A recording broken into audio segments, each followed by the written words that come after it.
Correction de l'exercice 14 où on a des élections en 2018 de Miss Math. Donc on a Noémie qui a remporté 3/7 des suffrages, donc 3/7 des votes. Samia a, elle, remporté 3/14 des votes. Et on se pose la question, Alexia a eu tous les autres.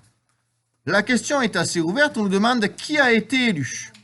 Alors déjà, si on devait comparer Noémie, 3/7 des voix, et Samia, 3/14 des voix, entre les deux, laquelle a eu le plus de voix? Donc après un petit débat dans la classe, on a bien dit que c'était Noémie qui avait le plus de voix, et on en est arrivé à dire que Noémie, elle avait 2 fois plus de voix que Samia. Pourquoi? Parce que donc, pour comparer deux fractions, il faut qu'elles soient au même dénominateur. Donc on a pris la fraction 3/7 et on a essayé de la mettre sur 14, donc on a fait x2 en bas et x2 en haut. Ça veut dire que Noémie, elle a 6/14 des voix.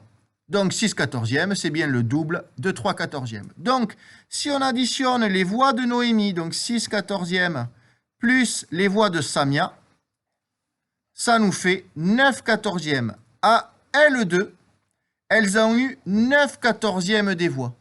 Et on vous dit qu'Alexia, elle a eu le reste. Elle a eu donc le reste des 9/14 pour aller à la totalité, qui est 14/14. Il nous manque combien pour aller à la totalité? Yanis, il nous reste 5/14. Donc, au final, Alexia a eu 5/14, Noémie a eu 6/14, et Samia n'a pas eu trop de votes, elle a eu 3/14. Bon, là, on a bien dit donc que c'était Noémie qui avait le plus de voix. On va se poser la question, comment faire pour transformer ça en pourcentage? Pour transformer ça en pourcentage, il suffit de prendre la calculatrice et de taper 5/14, donc 5 sur 14, on fait entrer.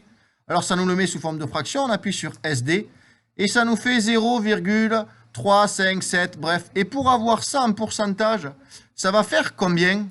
Nini nous a dit, on déplace la virgule de 2 rangs, donc au final, 5/14, ça revient à peu près à 35,7%.